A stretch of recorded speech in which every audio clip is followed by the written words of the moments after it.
C'est parti pour la suppression d'une ou de plusieurs cartes. Donc ce qu'on va faire, pour commencer, il va falloir créer une fonction et il va falloir la faire passer en props.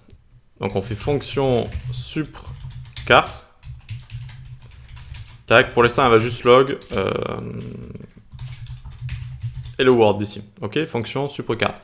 Et on va la faire passer en props. Donc on descend tout en bas, ici, tac. On va la faire passer ici, on peut l'appeler supr_func est égal supr_carte ici. Ok, très bien. Ici, on la reçoit. Supr_carte. Et donc, ce bouton, onClick, est égal supr_carte. Ok pour ça? Tac, voyons voir si ça fonctionne. On ouvre la console, tac, tac, tac, je clique. Et ça ne fonctionne pas. Alors, supr_carte, supr_carte. Est-ce que je l'ai appelé comme ça? Ah non, supr_func, je l'ai appelé ici. Supr_func. Hop, hop. Ok, ça fonctionne. Vous voyez, on a réussi à faire ça. Déjà, ça, c'est bien. Ensuite, on retourne dans le app.js ici. Super, on peut s'enlever ça. Pour commencer, on se prend une const qu'on va appeler tab nettoyage, par exemple. Est égal. Et ça va être égal au state. Vous voyez, à mon state ici. Directement. Donc c'est égal au state.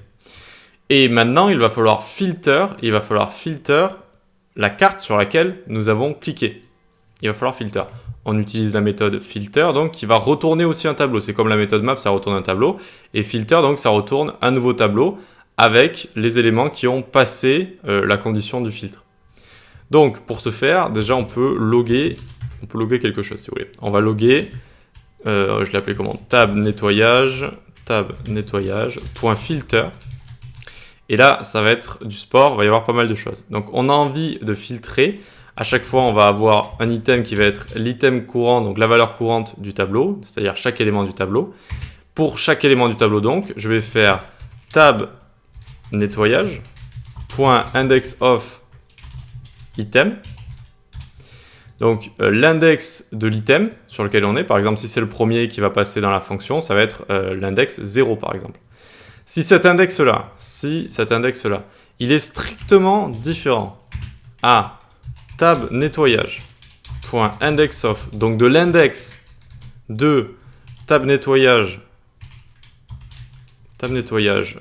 de index ici, tab nettoyage de index, sachant que index ici, c'est quelque chose qu'on va faire passer dans notre fonction. Et qu'est-ce que ce sera cet index? Ce sera la carte sur laquelle on vient de cliquer. On va y revenir hein, sur cette fonction juste ici, vous inquiétez pas. Donc l'index qu'on va avoir ici, eh bien d'abord il faut le faire passer directement ici. C'est-à-dire qu'on a la clé qui est égale à l'index et on va aussi faire une props index qui va être égale à index comme ça. Ok? C'est-à-dire que chaque carte va avoir une propriété index. Et maintenant, il va falloir le faire passer lorsqu'on clique dessus. Lorsqu'on clique dessus, il va falloir le faire passer à la fonction. Et donc ici, on va mettre ça en commentaire. C'est vrai que j'aurais dû vous montrer ça en premier. On va loguer cet index-là. Et ici, on va lui faire passer. Donc, fonction fléchée qui appelle la fonction, vu qu'on a envie de mettre un argument. Et ici, eh bien, ça va être l'index qu'on a fait passer en props. Index. Ok, super. C'est vrai que j'aurais dû vous le montrer au départ. Regardez, donc on a bien 0, 1, 2. 0, 1, 2. D'accord? Nickel. Donc on sait vraiment sur quelle carte on a cliqué là. Donc maintenant, ça va être plus facile de filtrer tout ça. Ok, donc revenons sur cette méthode enfin. Alors je ne peux pas mieux la présenter parce que sinon ça va être trop petit sur une ligne. Mais tout ce que ça fait, ça filtre le tableau et ça rejette l'élément sur lequel on vient de cliquer. Par quelle logique? Eh bien, juste en faisant ici IndexOf l'item de la valeur courante, strictement différent de l'IndexOf sur lequel on vient de cliquer. Donc, ça va seulement garder les IndexOf des valeurs courantes qui sont strictement différents que celui sur lequel on vient de cliquer. Donc, en gardant toutes les autres cartes, eh bien, ça va créer un nouveau tableau avec seulement l'item sur lequel je viens de cliquer qui n'est plus là. D'accord? Donc, ça garde seulement les IndexOf des items qui sont strictement différents de celui sur lequel je viens de cliquer. Celui, donc, l'IndexOf de tab nettoyage de index qui nous est fourni par la fonction. Regardez, je clique, hop, et ici, j'ai plus qu'un tableau avec deux objets. Et à l'intérieur, j'ai promené le chien et j'ai créé une app web. Et j'ai plus préparé le repas au milieu. Je l'ai plus, d'accord? J'ai cliqué ici, voilà. Donc, maintenant qu'on a fait ça, il va falloir adapter notre liste en fonction de ça. Il va falloir l'adapter. Et donc, il va falloir retourner à chaque fois un nouveau tableau. Et on l'a déjà le nouveau tableau avec cette méthode filter. Donc, on n'a plus qu'à faire set mon state. Lui, maintenant, il va attendre un nouveau tableau d'objets. Eh bien, j'ai juste à lui mettre ça. Je copie tout ce qu'il y a dans le console log, là. Je le mets là. Hop.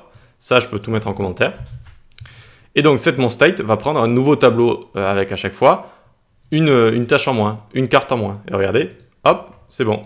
Ça l'a supprimé. Et hop, c'est bon, ça l'a supprimé. Et hop, c'est bon, ça l'a supprimé. Et hop, je peux rajouter des choses. Et je peux les supprimer directement comme ça. D'accord? Ça va vraiment retourner un nouveau tableau avec les objets donc, qui restent. Et voilà, ça va l'afficher comme ça. Ok, donc le plus dur est fait. Ce qu'on peut faire pour terminer, parce que regardez, quand j'écris une tâche et que je clique sur hop, ça s'efface pas ici. Et alors, c'est pas très bien pour l'utilisateur d'avoir à effacer tout ça à chaque fois. J'aimerais que ça revienne à 0. Donc, ce qu'on va faire, on vient dans nos inputs et on fait value est égal. Et on peut le lier notamment à un state. Et donc, le premier, c'est la tâche à faire. Donc, ça va être tâche ici. Et le second, petit attribut value est égal txt. La value, donc, c'est ce qui est écrit à l'intérieur. C'est ce qui est écrit à l'intérieur, d'accord? Et donc, une fois qu'on a ça, quand on a la création d'une carte ici, eh bien, on va remettre ces valeurs à 0 en faisant cette tâche chaîne de caractères vide et cette txt chaîne de caractères vide. Et regardez, ici, voyage, imaginons, tac, je sais pas, voyage Rome, on imagine le 20 décembre, et je clique, hop, et vous voyez que ça a bien remis tout ça à 0, tout en créant notre tâche qui est juste ici. Voilà. Donc c'est plus pratique, c'est une meilleure expérience utilisateur. Voilà, donc on a terminé avec cette to-do list. C'est pas mal, ça permet de voir pas mal de choses différentes, comment gérer un formulaire, comment créer des choses, comment utiliser une méthode map, comment supprimer également tout ça. Voilà, c'est assez intéressant.